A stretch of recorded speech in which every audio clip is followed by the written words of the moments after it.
Thank I'm you. going to go through a little bit just fast. I'm Krysta Madden, and I am showing you Alchemy of Vivids. So I swatched some stuff. Sorry, guys. Amber didn't click the live button. I'm sorry. Oh, in the world of technology, this is what happens. So we are going to kind of go back, and I'm going to show you a little bit of what I just did. So here I'm showing the true pigment that I do have. So I used a blue, a red, a yellow, desert sky, and lilac. So this is like a peachy tone. And I am adjusting, I'm seeing how it adjusts through each level. So let's kind of start that over. This is something that I use in my salon on a daily basis. So as you can see, I have color maps everywhere. And I utilize this for all my underlining pigments in my formulations. So it comes at certain levels, and you're able to see all your formulas before you actually do them, so that you can adjust anything that you can to make sure that your color comes out the way that you want it to. Did Danielle text me? Did she say it wasn't on or anything? Oh, Danielle, I'm so sorry. I'm blaming Amber today. Sorry, guys. I'm blaming my assistant today. So what I was starting to talk about is vivids. Being able to see the actual tone of a vivid on your color map, because this is the lightest canvas that we have. So you're able to swatch and see the true tone to be able to see how each level affects it in a certain way. So this is your true color. This is your white canvas. Then you start getting into your levels of yellows and your oranges and then your reds. So everything that you see here has shifted from here to here, because it matters what you're determined, like your determined color is what matters with your underlining pigment that you lift to. So when you're swatching stuff, you have your reds as your truest form. You add in your yellows. You see how your color is starting to shift. You add in your oranges, and you start being able to actually enhance. So Colormap is not only designated to use just for swatching your true pigments, it's also being able to say, okay, I can neutralize with this pigment, I can enhance with this pigment. So with your reds and everything, when you pull up to like your red levels, and if they want reds, oranges, anything like that, you don't have to get them to a clean canvas to allow that vibrancy to pop. So you can always look at this and be able to go, okay, well, I just want to enhance my reds, I just want to enhance my oranges. You can formulate, put them on top, and see what it's going to come out as. If you want to get your pastels, you know you have to have your cleanest level. So that's where all your lighter levels are going to fall into play. You have your lilac is on your true colors, on your white, and then you can actually neutralize with this. That's when I start toning with semi-permanent colors. So we'll talk a little bit about semi-permanent colors and how you are toning with them, because it's not only about the neutralization. So there are some things that I do as well when I'm trying to neutralize colors, is I'm trying to understand where my saturation levels sit.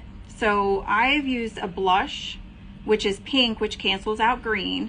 So I am making sure my saturation for each level is there. Because if I go and put too much of something that is too pigmented, it's going to make it shift a certain way. So you want to have an even amount to be able to neutralize. If you're pre-pigmenting, you can also pre-pigment with a semi-permanent in the sink. That's when you start putting it in demi bottles with a little bit of warm water, and then that way you can pre-pigment your canvas, allowing you to have a cleaner canvas for your vivid. So when I talk about like pre-pigment, say I'm say I'm going with blue. So say I'm looking at these formulas, I'm looking at my blue formulas, and my guest comes in and they want blue. So I'm going to make sure, but they have an existing blue. So say they have residual greens or anything like that. I can always go to my color map and use pre-existing swatches that I have done before to be able to say, okay, well, she's about this green on her ends, but I'm going to be able to lift. And to have that line of demarcation, you can always tell when you lift somebody's roots and put one formula over everything, with having the roots a different color and your ends having to be a different color, because there's always a color shift. It's always either enhancing. So I usually pre-pigment with water and semi-permanent color, and then I match whatever she is on the bottom so that I'm able to now formulate a certain way to make sure that my canvas is completely clean. So that's what you can also utilize your other colors that you have already swatched. This is what I do here. So if I was going over, like if I needed a purple and say she still had residual pinks or greens or anything, I can see what shift it's going to do. So I can reformulate and say, okay, well, I need to pre-pigment her with the pink so that I know all of it comes out like this. Or I need a pre-pigment with the green if she has those underlying pigments, so I know my purple is going to come out like this, because it gives it that blue. It's like a blurple. So utilize your existing color swatches for reformulating for your vivids. Do I have any questions yet? I know we just started because my whole first speech didn't come out. Sorry. That's okay. Sorry, guys. That's okay. Do we have any questions yet? So far, nope. Okay. So I'm just showing how everything changes. So you see when you start with your yellow, on your lightest canvas, you're showing your true colors. And then you're enhancing every underlining pigment. So when you start to get to about this color, after it, you're not really doing much. So I love to be able to see what my saturation is for each level and what colors I'm able to use on darker levels, because if you don't need to lift your canvas to a white to be able to get them to a vivid, then I can actually see what I need to use. Because if I need to counteract any underlining pigments to be able to show a truer color, like a red or a purple or a blue, I know that I'm going to add a certain color to that formula to cancel out my underlining pigments first to be able to show my true color that I want, if that makes sense. So this is a great tool to be able to use and to show your guests. We all the time in my shop, we are able to show our guests what we are actually formulating. So when my client comes to me and she sits in my chair, they know they're there with me for the day. So you have that experience with them. You're able to be like, okay, I don't have to lift you this high if we want greens, if we want blues, if we want purples, those darker pigments. So we're able to show them what colors they're able to get without having to go to white, because you always want to think about the integrity of the hair. Keep the integrity of the hair so that you can keep their hair as healthy as possible and still maintain a vivid. So if they don't want those pastels, if they don't want, you know, a really light color, you can show them, we only have to lift you to this level to be able to get these colors. So they are more immersed into the experience with you than just sitting there and you're, you know, coloring somewhere in a back bars. That's why I have an open color bar here, so that I'm able to have them see everything that we're doing right away. So they can even come over, stand up, come over to the color bar and actually see us mixing and swatching, so that they're kind of part of that experience. Because when they say they want more of a purple or they want more of a blue toned purple, they can tell you what they want. You can add it right there with them and then swatch it back out. It brings them into the experience a little bit more with you, and that becomes that like one-on-one, you know, color fiasco. I love it. I just love being able to show my clients what they're going to get and have them be like, well, let's shift it a little bit this way. Oh, well, I was thinking about this, or I was thinking about this. But then if I show them, well, you're not as light as you know, a white or a pale yellow, we can do these tones instead and swatch out what I think I'm going to formulate so that they can see it and they're like, yep, perfect. So that's a really good thing to utilize your color map for. So a couple other things that I want to talk about is color shifting too. So color shifting, you don't always have to take out your vivid. You don't always have to have a clean slate to do your vivid formulations. You can always color shift anything. So if you have a green, you can throw a pink into it. Sometimes when the green is darker, you can allow yourself to get like a purplish tone. You're not necessarily truly neutralizing it, but you're shifting into that purple and that violet because you are completely changing, you know, that tone of hair, which is awesome because then you don't have to try to remove everything and try to work with residual, you know, tones. Utilizing the pigments to cancel and enhance, we talked about, and canceling and enhancing are this color map is absolutely amazing for, because I need to see. It allows my artist kind of side to come out and actually see the pigments that I'm formulating. So it makes me think a different way than just kind of throwing colors in a bowl. I never take, honestly, I really never take anything that's just in a box and just put it on hair, because I custom create every formula to what canvas I have, what client I have, and even what day we're all having, because, you know, the color theory of us is how we're actually feeling or how they're actually feeling to pick that color palette. So it's really cool to kind of give them that option to be like, okay, well, this is what I used today. Now, why don't you take that home? You know, you're able to give them something to take home, as well as maybe even your towels that you use to clean off your hands. You can always give it to them, so it adds another like level of the experience. It adds another kind of level to be like, here you go, here's something that you can have in hand that we worked on your color for 7 hours for. Do we have any questions about anything like that? Any questions? So far, no, Okay. but Danielle said that was a great way to do a consultation. Mm-hmm. Oh, it's an amazing way to do a consultation, because a lot of people see color very, very differently. Your blue is not my blue. Your purple is not my purple. My silver is not your silver. We have one question. Sure. From Row House Hair. Go ahead. What up, girl? She just raised her hand. Just waiting for her to type. So yes, that's also a great way to do a consultation, because it allows you to see what they're actually seeing, because everybody sees color a very different way. So I She want was to just know. saying hi. Hey, so I just want to know what they're seeing so that I can kind of shift my brain and work a different way so that I know what their reflection is.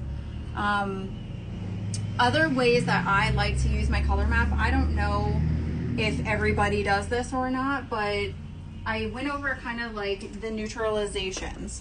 So with your greens and your pinks, and to show which saturation you're getting. So I want to make sure that every color that I use to be able to neutralize and tone with semi-permanent pigments, that I am making them the proper saturation of each.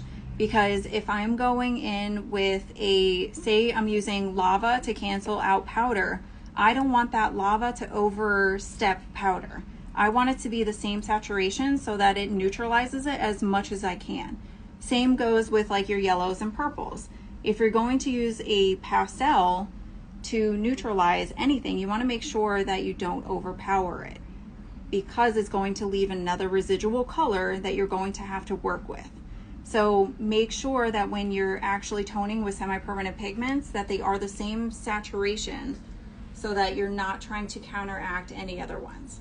So I don't know if y'all, you know, neutralize and tone with semi-permanents most of the time, or pre-pigment. I don't know if our live started yet for the pre-pigment, but I pre-pigment a lot of my canvases.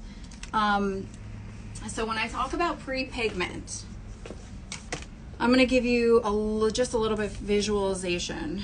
because I like visualization. So we're gonna go, say we're gonna go with a blue. Say she comes in, your client comes in with a blue still left on their hair. Got asked, do you pre-pigment before you lift or after? Oh, I do it after because I'm gonna show you.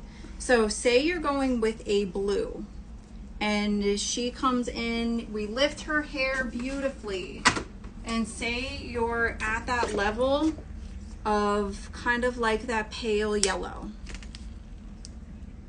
I'm gonna do it with semi-permanent just because I don't want to rip out another thing. So say she's yellow in her roots. What happens when you put blue over yellow? That is going to give you green. So if I go in and I try to color using one formula, this is where it kind of gets your job a little bit simpler because I'm going to show you how to pre-pigment. So when you're going over one formula, you know those roots are going to turn green instead of giving you your blue formula. So pre-pigmenting is a huge, huge step in any of my one color processes. Even if I'm adding other colors to color shift it, what I'll do is I'll actually pre-pigment their roots with the pigment that I am going to be using, because it allows those pigments to get into and neutralize anything that is going to actually like give you an adverse, you know, color that you don't want before you put on your last formulation. So if I am going for a blue, I will pre-pigment with blue because it's going to give me an underlining base of blue to work with. Even if it comes out slightly green, that's okay, because I can go in and now formulate one color to be able to be like, okay, I know that there's already blue pigments in there and I am going to cover everything and it's going to be clean. I utilize that a lot when I do greens, because greens, when you have a yellow, so if you lift to any type of yellow with your greens, what's going to happen is if you put one color on her root, this is going to be a brighter green than it is versus her ends. So I will go in and pre-pigment, say I'm using, I think this was like aquatic and satire, maybe. Yes, I think it's aquatic and satire. But if I pre-pigment, so I'm adding that green pigment into her yellow root so that it won't be so hot root with a vivid. And I know you've all experienced it. You're like, oh, I got a great lift. She has pre-existing green, so I'm able to do a complete one formula. But then you dry her and everything, and her roots are super, super bright because that cuticle is wide open. You lifted that. If you're not trying to take out any other vivid, I pre-pigment and then do one formula over it so that you get a cleaner green and you don't have that hot root of green. Because just like when you do reds and everything, whatever you lifted out is going to come out brighter. So pre-pigment in the sink with a little bit of warm water in a demi bottle and your semi-permanent. That way you'll be able to add that pigment, get a cleaner formulation. Does that make sense? I don't know if anybody else does that, but I pre-pigment all the time just so that I get a lot cleaner canvases to work with when I'm formulating. So I always pre-pigment after I lift. In the sink, super quick, 5 minutes. You don't even have to worry about the timing on it. So that will kind of lead us into, I want to talk about utilizing your color map to show heat damage on your vivids. So I don't know if a lot of people get their vivids and they're like, you know, flat ironing, they're curling everything, and they're like, why is my pigment coming out so fast? Well, we are going to see some heat damage. This is another great way to utilize your color map for your guests, because you want to be able to show them what actually is happening to their hair with heat. So right here I have a pastel swatch, and when you look at the pastel swatch, this is your pinks, this is Nevermore is your purple. I have a smoke, I have sea glass and powder, so that I'm able to show, do you see the lack of pigment over on this side? I'm not sure if you can see that as much on cam. Can you see that? Is that like, you see the noticeable difference between the left side and the right side? You sort of can. So all this was, I ran a flat iron at 400 degrees over it 2 times. So that you can even say, well, how hot is your flat iron? Are you using heat protectant? Are you, flat ironing every day? Because that's actually going to remove the pigment from your Vivid. They said they could see it. Good. So seeing that, you can actually utilize to show them, to be like, look at what your flat iron is doing to your hair. Because it shows you're removing your pigments right there. And I took like an old swatch. I just made this last night, but I did take an old swatch of color, and you can see where I put my heat. Is it shifted, and look at how that pink has changed completely from the vibrancy that it has. So you can actually take that and show them, this is what heat will do to your hair if you don't use a heat protectant, if you're flat iron every day. This is going to be a great key point in your consultation to be able to use for the maintenance of a Vivid. Does that make sense for everybody? I just love visualization, and I love science, and I love being able to have something to utilize to be able to show instead of swatching paper towels everywhere. But it's not only for Vivids. And I did get this tip off Danielle too, because when I started playing with Colormap, I'm like, well, oxidative colors actually work on it. Well, you can actually swatch anything on it. You can use your oxidative colors, you can use your permanents, your demi-permanents, and you can see, but you actually have to let them process. So a semi-permanent is direct dyes. You can see what's right in front of you. You don't have to wait for that, but with any type of oxidation color, you have to wait for the processing time. So I did these last night just kind of to show you a little bit more heat damage, what your blondes would do on them toners. So I use 9192 in Pulverized Demi, and I use it on a yellow and a white swatch. And I came in and I put 400 degree heat, and I literally just went hitting it and hitting it. So with all those toners that your blondes are having come out very fast, you can actually show them, this is what happens to toners. So all my blondes get a heat protectant, they get a leave-in, a restorative, and I make sure to tell them, you cannot use 400 degree heat, you cannot swipe after swipe after swipe. Lower heat allows your toners to be able to last longer. So this was a phenomenal kind of like visualization for your guests to be able to see what heat damage does. So you can always use it for that. Even if you don't do Vivids, you can still use your Colormap to be able to show those toners that you do use. Does everybody use this at all for demi-permanents or Faction 8 or any permanent line?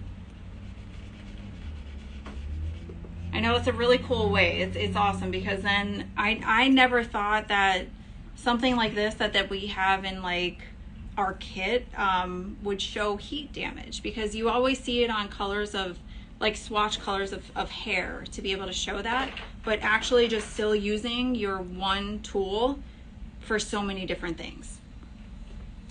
And then so when I talk about pre-pigmenting and neutralization, a lot of people ask me, do you put Vivids on damp hair? Yes, I do, but only certain pigments, because you have to see which pigment is more pigmented to be able to put on damp hair so that you don't get hollow spots, if everybody knows what I'm talking about. So I made a little quick thing that I don't know if anybody else has kind of done. So I soaked half of my pieces of Colormap in a little bit of water, allowing it to have some water retention and to go over that side with the pigment. So you can see when I'm using a pastel, I wouldn't put pastels over damp hair unless I was doing like a dip dye method.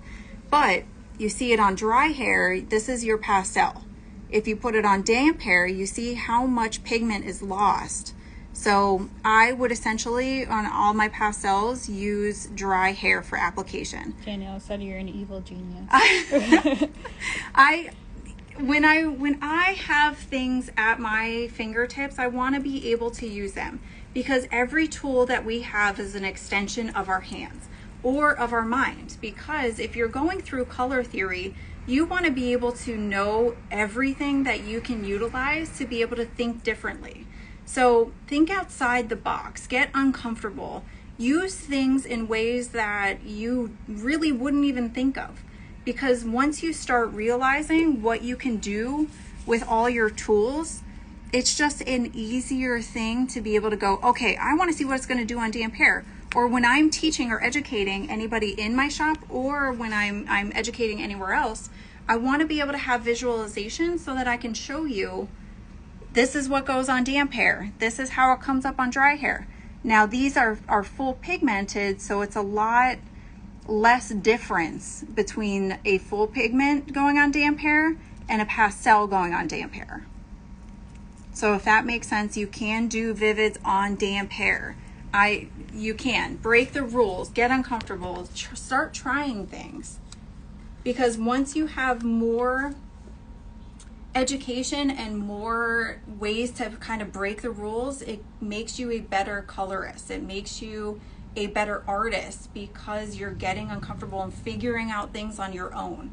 You can get every technique in the book by so many different people and then add them all together and mix match them and come up with your own, because that'll allow you to grow as a stylist. That'll allow you to grow as an artist. And I also wanted to show a little bit about saturation. So when I'm talking about even like your monochromatic looks, you're making pastels, you want to be able to see the level of saturation that you have in your color to know how much pigment you're going to need. So I started off with a full pigment and I added clear and kind of diluted it to see where I want my pastel to live. So if you want that lighter, just, you know, a hint of color, you know you have to dilute your pigments, but you're allowing your color map to utilize that for you so that you can actually see how much pigment you have to take out. So this is a great way to learn about saturation. And when I first started getting the color maps, is I had everything spread out on the floor and kind of just started working with pigments here and there, because I also wanted to understand and utilize everything to the best of my knowledge about my color line. So whatever color line you choose, you want to be able to know the ins and outs of it, what your tones are. You want to say, okay, well, this has a base of this has a base of that.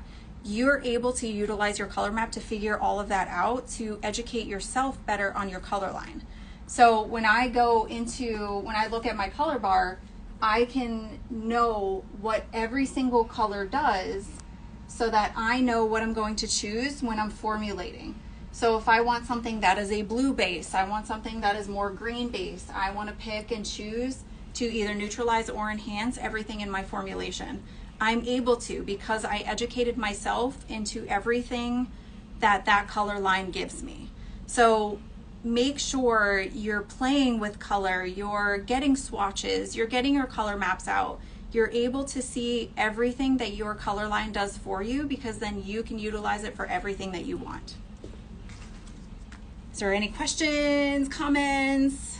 I kind of just like splurted all that out. So let's see what else I use my color map for. So as you can see, like we utilize color map everywhere. Even the girls in here that I have, every time they do a vivid, they pull it out. Every time they need to figure out something with their colors, they can swatch different, then start adding certain pigments, then they come up with their formulas.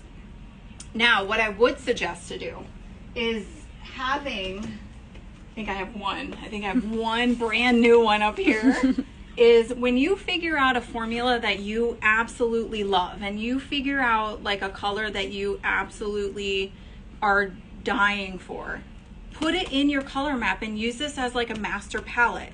Because when you use it as a master palette, you can say, okay, all my white pages are going to be my clear, you know, beautiful canvases that I don't have to neutralize anything to get that formula.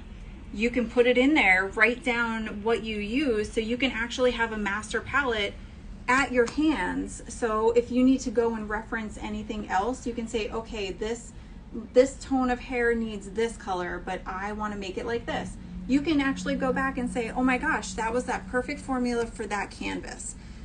That is a great way to and then don't mess with it. So these, as you can see, are crazy, and like, that we use every day. We are using them every single day because this allows us to create. This allows us to become the best artists that we can. So I would take my pink formula that I make 95 swatches of and say, all right, on this level, I love this pink. Okay, so I will go in and use my, I don't even know where my master, it's probably in my drawer, but where my master swatch is I can actually see, okay, this pink that I absolutely love and I want to recreate at some point, I will go in, swatch that color, and write, you know, it's probably Cupid, maybe Jam. Maybe. It's probably Cupid, Jam, whatever we mix. This is why, because you want to realize what you've actually mixed to make that color. So I would transfer that into this and make a master list of what my formulas that I loved and had it come out with to be able to have in one book. So I don't know if anybody else does that, but it makes us kind of like at our fingertips. We can just be like, okay, I loved this green and I loved what I made, so I'm going to go there and I'm going to see what I used. So I don't know if anybody's using it like that, but I hope you are. But as you can see, like, we use them as like the swatch technique too, is you start off with one color and you're constantly adding another color so that it is shifting each tone as you're going around your head. So you can also use it as seeing what you lifted and what tones you have to add to make that shift go.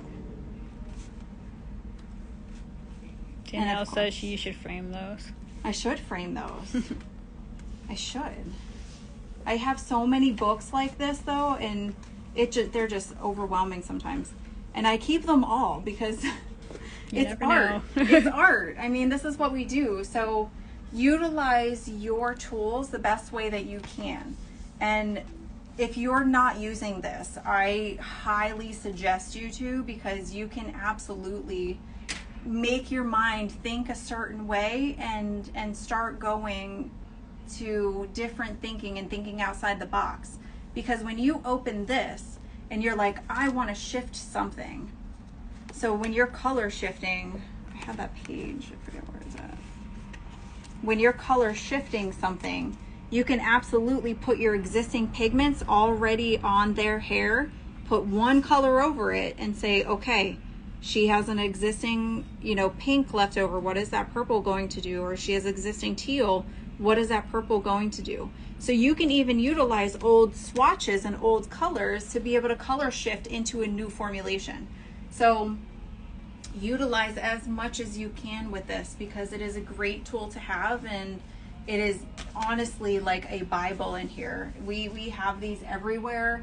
We're able to use them for so many different things, especially, you know, into that guest and client experience, and showing them what their heat is going to do, why they need a heat protectant for their vivids, for their blondes, for their color, because you can also do permanent color swatches on these. You just have to let them process for the oxidation. Any questions, any comments, anything that maybe you guys are going to utilize on your own from learning from this? What are we at? Like, what time are we at? It's 12:52. 12:52. Okay, Danielle said Colormap paint party. Colormap paint party. So I went over neutralization, pre-pigmenting, color shifting, semi-permanent toning, heat damage, damp hair, dry hair. So there are so many different ways that you can utilize Colormap in your art. So use it in any way possible that you can to make the best artist of yourself. So if you do not have these, I highly suggest you get them, try them. You'll absolutely love them and have them. And then you can also message me. You can DM me at any time at Krysta Madden. You can DM Josh, and they will, oh, they're amazing. Josh, Danielle, everybody at Colormap is absolutely amazing. Education all the time, allowing artists to showcase how they use Colormap. And if you have any, if you use any of these, tag me, tag Josh, everything, and we, we'll play together. It's awesome. So if anybody has any more questions before I stop the live, and any not concerns, I hope not concerns, right? Enhancing, anything. There are so many different ways. I hope I showed so many different ways to be able to utilize your Colormap a little bit more.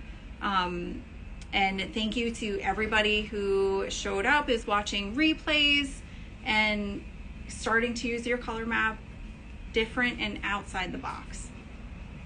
So I will save this to the main page. Again, I am Krysta Madden. You can DM me at Krysta Madden on Instagram for anything, any education that you guys would like in your salon, any ways to use Colormap, formulations, if you have any questions about what I went over today. And then hopefully I'll be back to do a technique soon. So we will see about that. So I will see you guys soon, and I hope you guys utilize your Colormap in more ways than you can think.